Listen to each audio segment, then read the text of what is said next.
I grew up believing family always came first. That's what they told me anyway.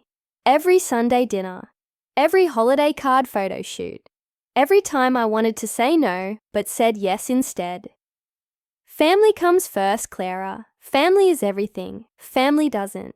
Abandon family. The irony is almost funny now. My name is Clara Whitmore. I'm 31 years old, and for most of my life, I was the invisible daughter in a family that looked perfect from the outside. Big house in the suburbs, manicured lawn, coordinated Christmas cards, with everyone wearing cream sweaters and genuine smiles. At least, that's what the photos showed. My parents, Richard and Diana Whitmore, were what you'd call pillar of the community types. Dad was a corporate attorney.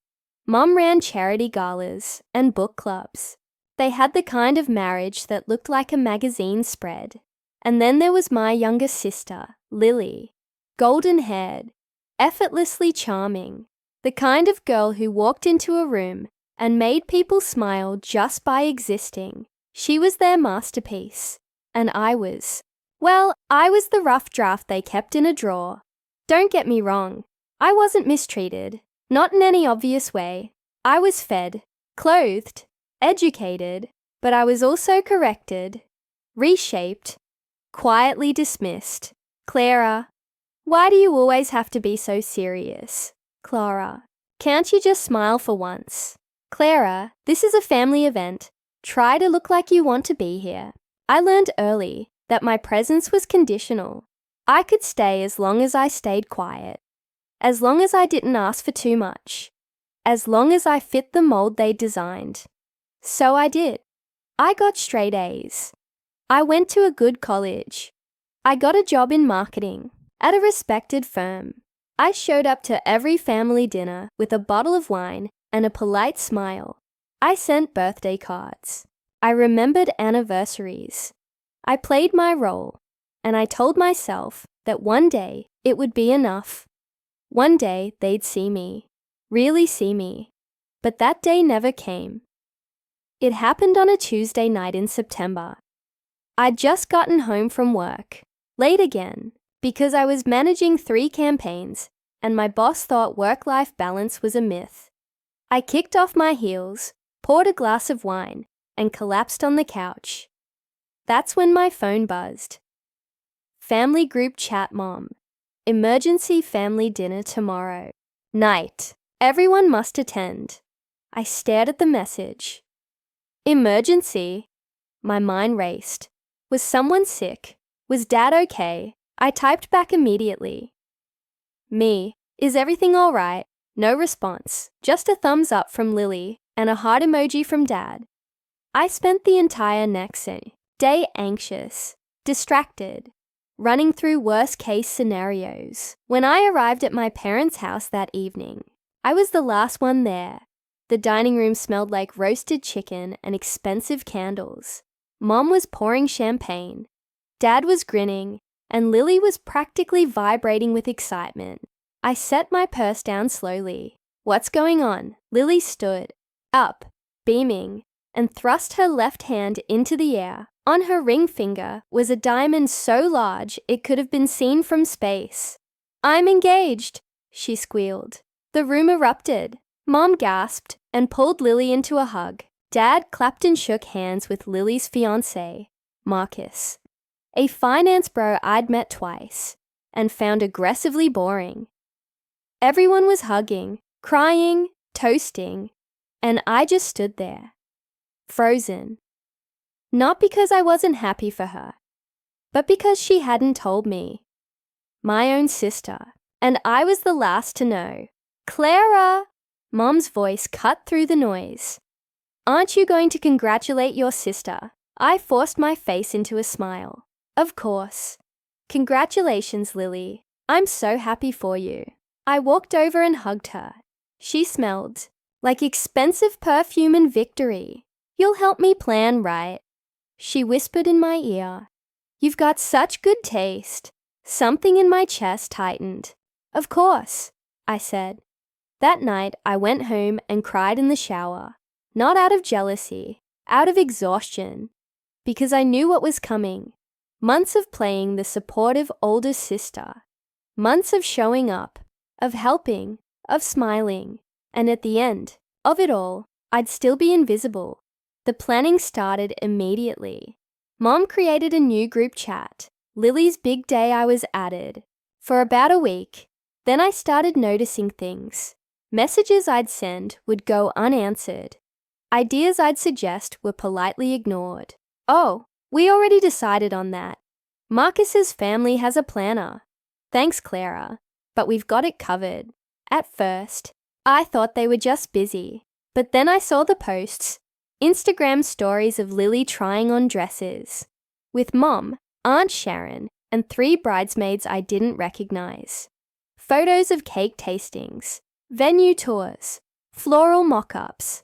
I wasn't in a single one. When I asked Mom about it, she said, "Oh, sweetie, you're always so busy with work. We didn't want to bother you." I told her I wasn't too busy. She just smiled and changed the subject. A month later, I found out there was a second group chat. I only knew because my cousin Emma accidentally sent me a screenshot. It was called Wedding, Week Crew, and it had everyone in it, everyone except me. They were planning the bridal shower, the bachelorette trip, the rehearsal dinner, all without me. I texted Mom. Me, why wasn't I added to the wedding planning chat? She replied an hour later. Mom, oh honey, that's just for logistics. Nothing personal. Nothing personal. I stared at those words until they blurred. I started pulling away, not dramatically, just quietly. I stopped offering ideas, stopped asking about the wedding, stopped checking the group chat, and you know what? No one noticed. Not one person reached out to ask if I was okay. Not one person said, "Hey, we miss your input."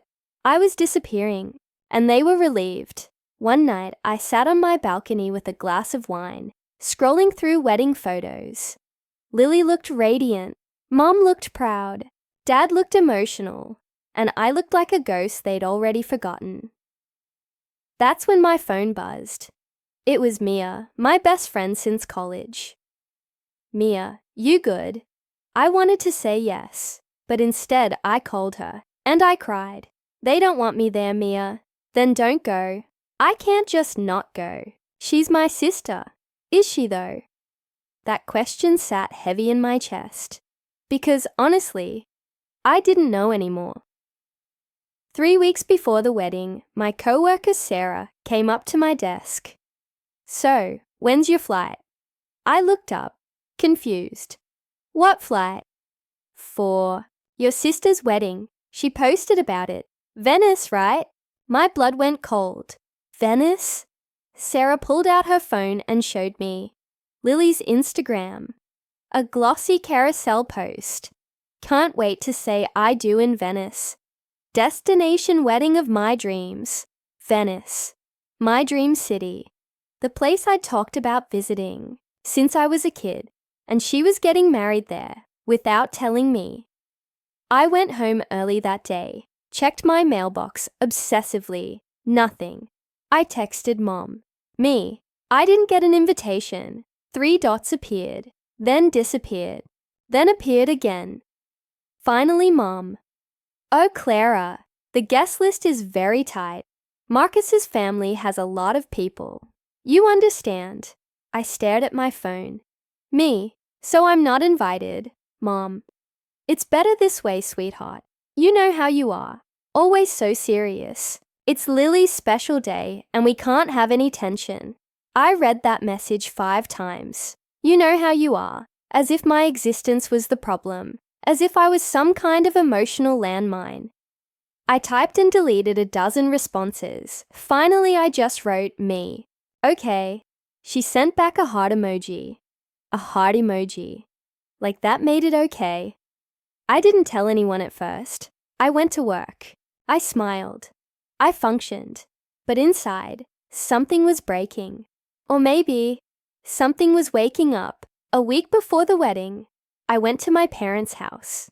I don't know why. Maybe I needed to hear it in person.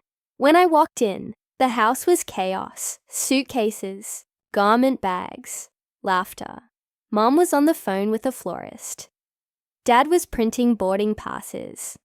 Lily was twirling in front of a mirror in a rehearsal dress. And when I walked in, the room went quiet. Not excited, quiet, uncomfortable, quiet. "Clara," Mom said, too brightly. "What a surprise!" I wanted to talk. She glanced at Dad. "Sweetheart, we're so busy right now. It'll just take a minute." She sighed and led me into the kitchen. I stood there, hands shaking. I need to understand.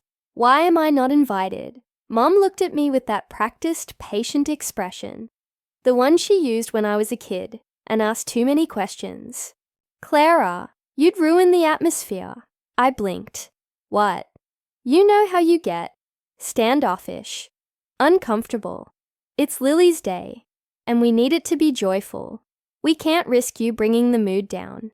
I'm her sister, and you'll always be her sister, but this is about what's best for her." I felt like I was floating outside my body. "So you're saying I'm too much of a problem to be there?" "I'm saying it's better if you don't come." She said it so calmly, like she was suggesting I skip dessert, nodded slowly. "Okay. Thank you for understanding, sweetheart." She kissed my forehead, and I left. I walked out of that house, got in my car, drove home, and didn't cry. I didn't scream. I just felt nothing. Or maybe I felt everything, and my body couldn't process it. That night, I sat on my couch in the dark. My phone buzzed with messages, photos from the family group chat. Everyone packing, everyone excited, everyone except me. And that's when I made a decision. If they wanted to erase me from their story, fine. But I was going to write my own, and it was going to be unforgettable. The next morning, I called Ethan Park, my boyfriend of 2 years. Calm, brilliant, patient. He worked in tech, ran a startup, and somehow still made time to listen to me vent about work. We'd talked about marriage before, casually, someday, but now, sitting in my apartment, staring at a blank wall, I thought, why not now? "Hey," he answered. "You okay? You sound weird." "I'm fine. Can we meet for coffee?" An hour later, we sat in a corner booth at our favorite cafe. I told him everything, the exclusion, the Venice wedding, the "you'd ruin the atmosphere" line. He listened without interrupting. When I finished, he reached across the table and took my hand. "What do you need?" I looked at him, really looked. "I need to do something for me, something that's mine, that they can't touch." "Okay. I want to get married." He blinked. "Like, soon?" "Like in 2 months." He leaned back, processing. "You want to get married 2 months after Lily's wedding?" "Yes." "And you want it to be bigger, better, more meaningful?" "Yes." He smiled. "Then let's do it. Really. Clara, I've been ready to marry you since month 6. I was just waiting for you to be ready." I started crying, not sad tears, relief tears. "I don't want this to be about revenge," I said. "It's not," he replied. "It's about finally choosing yourself." And just like that, the plan began. I work in marketing, specifically brand strategy and event campaigns. I've spent years building relationships with designers, vendors, venues, PR firms, and influencers. People owed me favors, and now I was calling them in. First, I reached out to Sienna Graves, a luxury event planner based in Malibu. We'd worked together on a product launch 2 years ago. She answered on the first ring. "Clara Whitmore, it's been too long. I need your help. Say less. What are we doing?" "A wedding. Coastal. Intimate but elevated. 2 months from now." She whistled. "That's tight. I know. But if anyone can do it, it's you. Flattery works. I'm in. Next, I called my contact at a sustainable fashion house in Copenhagen. Clara, how are you? Good. I need a wedding dress. When? 8 weeks. Impossible. I'll pay rush fees. A pause. Send me your measurements. Then I called a videographer I'd worked with on a non-profit campaign. He specialized in cinematic storytelling. Want this documented, I told him. Not just pretty shots. I want a story. What's the story? A woman who was erased. And then rewrote the ending. I'm in. Within a week, I had a venue, a private coastal estate in Big Sur, a designer creating a custom gown, a planner, coordinating everything, a videographer, capturing it all, a florist, a caterer, a musician. Everything was falling into place. But I didn't post about it, didn't hint, didn't tell my family. I moved in complete silence. Mia was the only one who knew. You're really doing this, she said one night over wine. I am. Your mom's going to lose it. Good. She clinked her glass against mine. I'm proud of you. The week of Lily's wedding arrived. My Instagram feed exploded.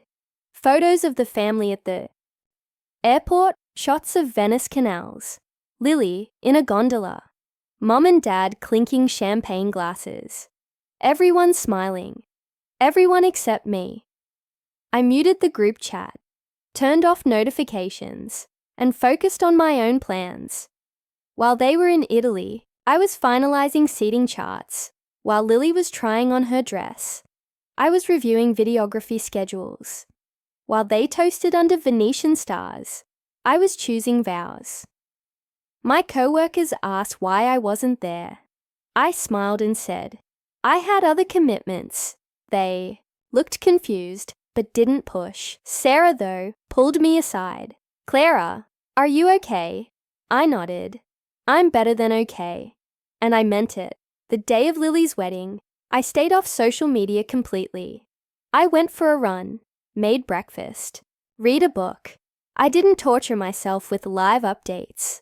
I didn't need to, because I knew deep down that her wedding wasn't the end of the story. It was just the intermission. That evening, the posts started flooding in. Lily in lace, the ceremony, by the canal, the reception in a historic villa. It looked beautiful, and I felt nothing. No jealousy, no sadness, just clarity. Mia texted me.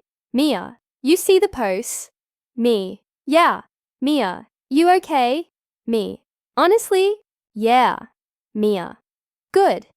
Because your wedding's going to make hers look like a rehearsal dinner. I laughed. Maybe she was right. With Lily's wedding over, my family returned to their normal lives. Mom posted a few more throwback photos. Lily went on her honeymoon to the Maldives, and I stayed silent. But behind the scenes, I was building something extraordinary. Sienna and I met twice a week. We're not just planning a wedding, she said. We're creating an experience. The guest list was deliberately curated. Ethan's close friends and family. My real friends. The ones who'd been there through everything. A few key clients I'd worked with, and some industry contacts who I knew would amplify the event. But no one from my immediate family. Not my parents. Not Lily. Not even my aunts or uncles. If they wanted me erased, I'd honor that completely. Then I had an idea. What if the wedding wasn't just about us? What if it gave back? I reached out to a non-profit I'd been supporting for years, Books and Belonging, an organization that provided educational resources to underserved communities. I met with the founder, Ayana. What if we live-streamed the wedding?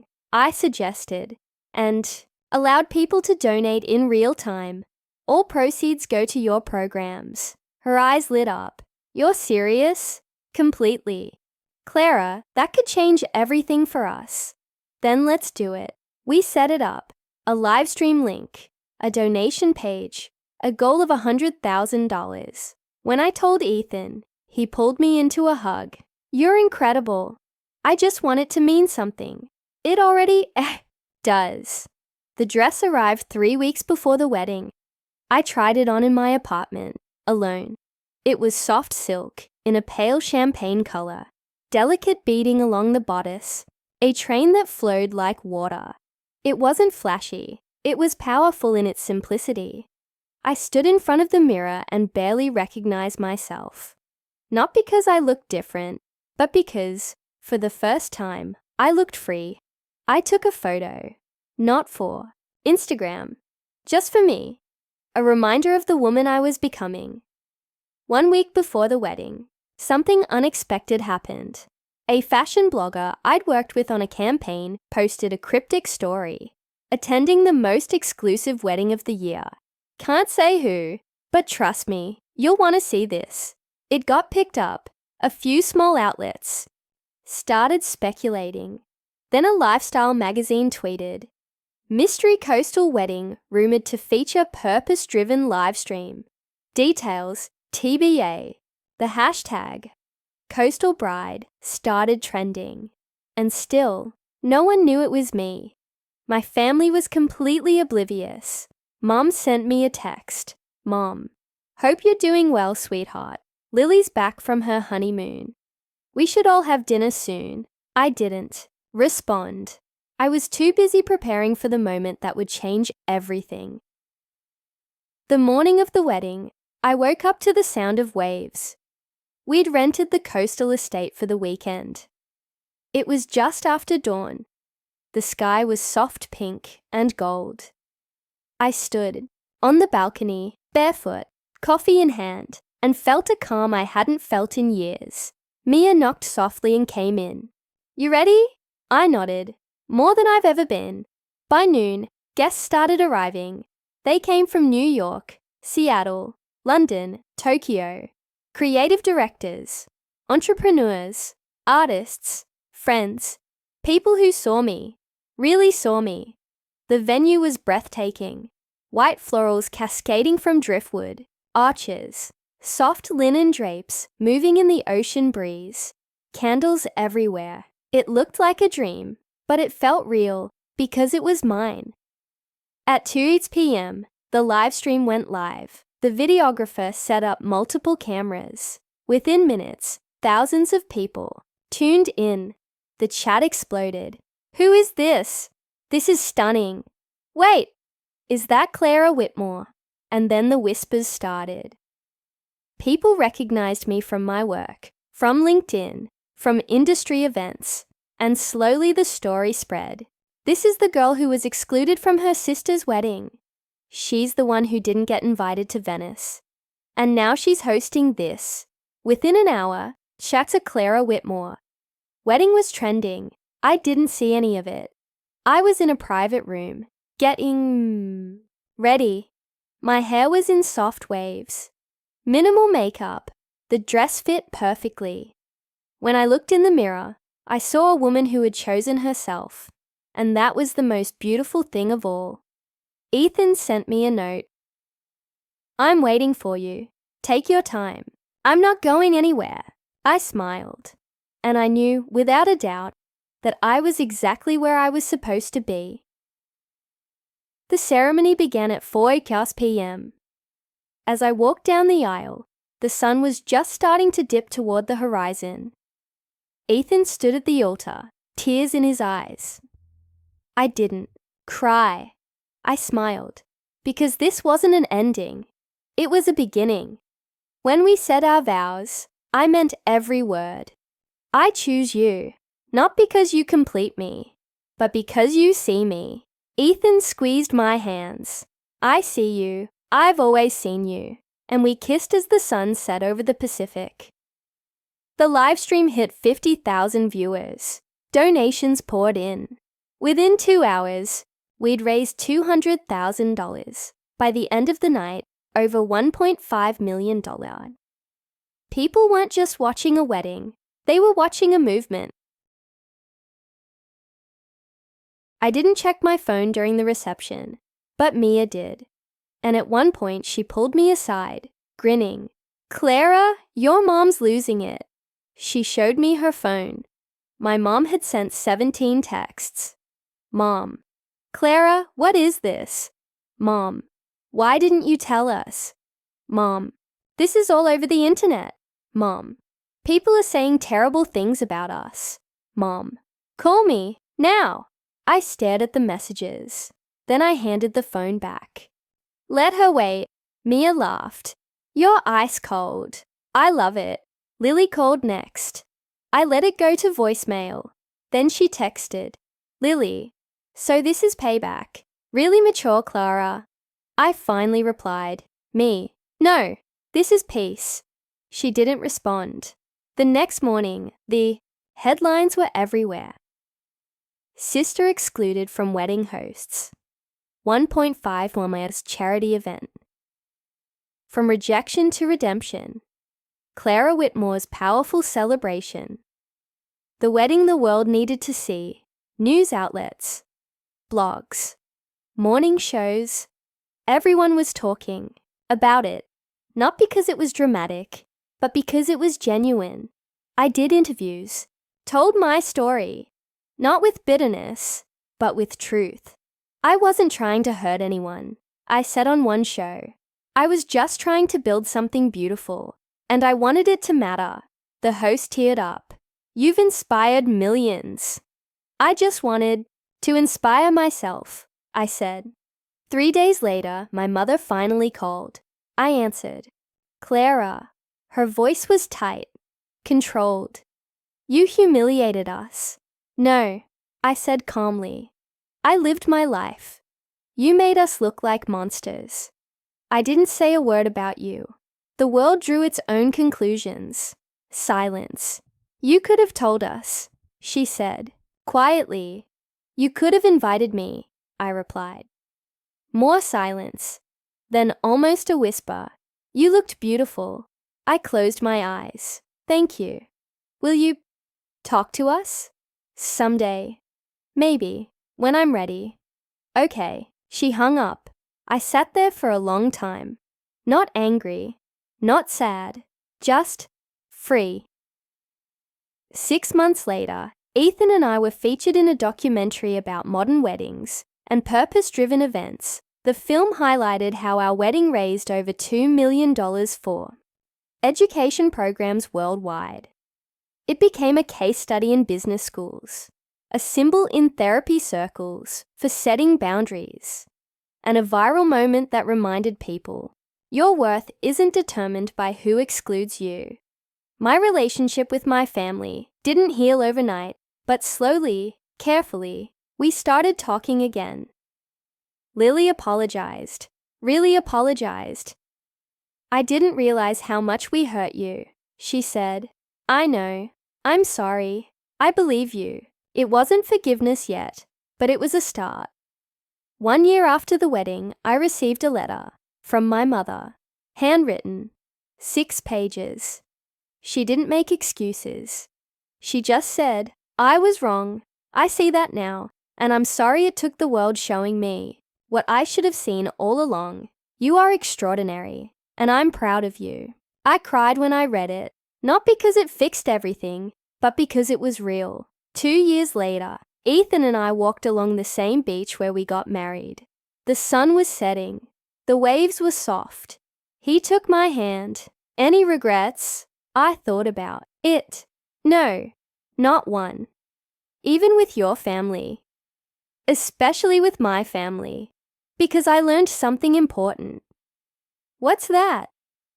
That I don't need their approval to be whole. He kissed my forehead. You never did.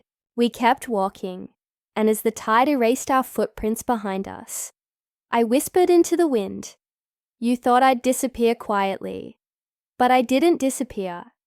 I just stopped letting you define me." The ocean roared softly in response, and for the first time in my life, I felt completely, undeniably seen, not by them, by myself, and that was enough. If you've ever been excluded, erased, or told you don't belong, remember this: you don't owe anyone a small life. You don't owe them silence. You owe yourself the loudest, most authentic story you can build. This was mine. What's yours? Comment below. Share your story. Let's build a community of people who chose themselves. Subscribe for more stories of resilience, reinvention, and rising. Because the ones they tried to erase, we're the ones who rewrite the ending.